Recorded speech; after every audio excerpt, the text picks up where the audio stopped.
जिन लोगों को पैरों में स्वेलिंग है या बॉडी में स्टिफनेस है, पेट में पित्त है, बाल सफ़ेद हो रहे हैं, बाल गिर रहे हैं, तो पित्त के कारण ही बाल गिरते हैं। इन चीज़ों को अगर कंट्रोल करना है तो पेट का जो पित्त है, जो एसिड है, वो एसिड को निकाल के मंत्रों के द्वारा और वेरिकोज को क्लियर करके अपन बॉडी को फिर से बेहतर बनाने का प्रयास कर सकते हैं साधना के द्वारा। और ये बहुत असरदारक, बहुत पावरफुल प्रोसेस है और इससे अच्छे रिजल्ट्स आते हैं। इसको मैंने कई बार किया। जब आपके शरीर में पित्त बढ़ता है तो स्किन में रूखापन आता है और दूसरी बात आपके बाल जाते हैं। बाल के जाने का और स्किन डिजीज आने का दो ही रीजन है। उसमें एक चीज आपकी मेन है वेरिकोज। वेरिकोज के कारण आपके शरीर में एक तो आर्टरी होती है और एक वेंस, और वेंस में क्या होता है, शुद्ध रक्त होता है, इसलिए भारी होता है, आपके बॉडी मूवमेंट को प्रभावित करता है। अगर आप में उठने बैठने चलने फिरने या मूवमेंट करने में प्रॉब्लम हो रही है, इसका सीधा सा मतलब है कि आपकी वेंस उन पे काम है, और वेंस में जब काम आता है तो पित्त बढ़ता है। अगर आपकी वेरिकोज वेंस पे मैं काम करूं तो आपकी बॉडी मूवमेंट इजी हो जाएगी। आप जो ऐसे पैर करने को या ऐसे उठने को तकलीफ होती है,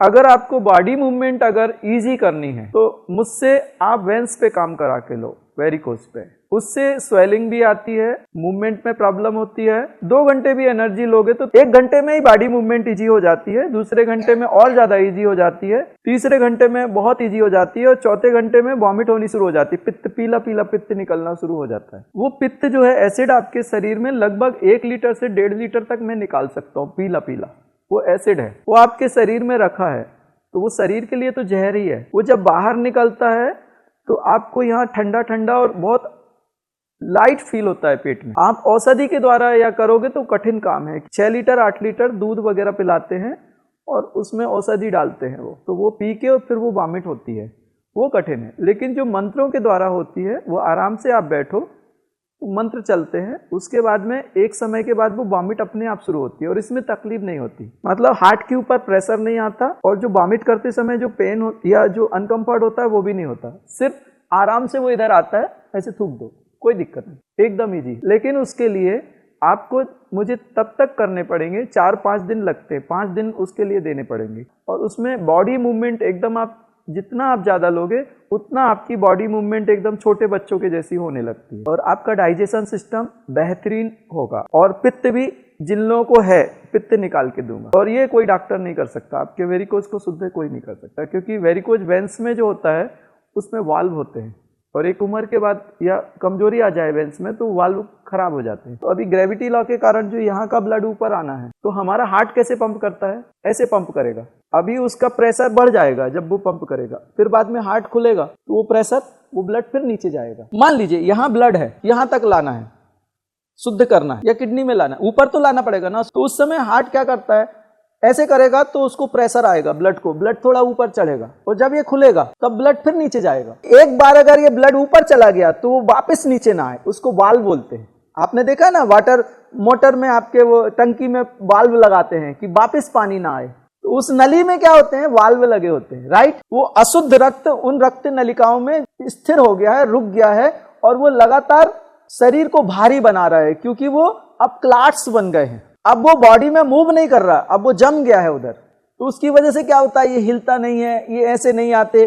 तो वेरिकोज में जब काम करते हैं, वो नली जो रहती है उसमें जब काम करते हैं तो वो जो वाल्व है वो रिपेयर करने पड़ते हैं, उनमें पावर डालनी पड़ती है। उसके बाद में वेरिकोज करने के बाद ब्लड पे काम करना पड़ता है, ब्लड को तरल बनाना पड़ता है। यहाँ पे क्लॉट्स आ गए या कुछ हो गया तो वो आपके रक्त को पतला कर देते दवाई देके।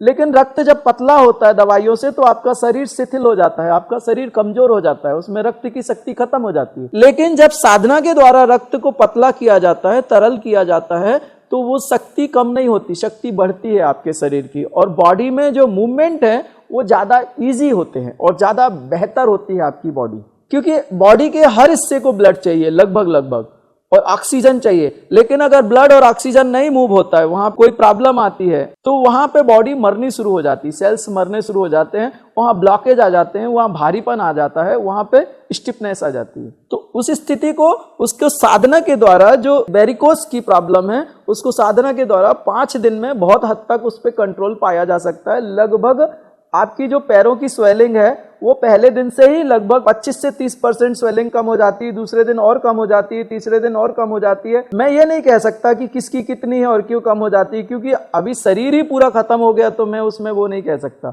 लेकिन साधारणतः 1-2 दिन में स्वेलिंग कम हो जाती है, क्योंकि वो ब्लड ऊपर मूव होना शुरू हो जाता है, ब्लड के कारण स्वेलिंग होती है वेरिकोज में। तो उसमें जिन लोगों को पैरों में स्वेलिंग है या बॉडी में स्टिफनेस है, पेट में पित्त है, बाल सफ़ेद हो रहे हैं, बाल गिर रहे हैं, तो पित्त के कारण ही बाल गिरते हैं। इन चीज़ों को अगर कंट्रोल करना है तो पेट का जो पित्त है, जो एसिड है, वो एसिड को निकाल के मंत्रों के द्वारा और वेरिकोज को क्लियर करके अपन बॉडी को फिर से बेहतर बनाने का प्रयास कर सकते हैं साधना के द्वारा। और ये बहुत असरदारक, बहुत पावरफुल प्रोसेस है और इससे अच्छे रिजल्ट्स आते हैं। इसको मैंने कई बार किया।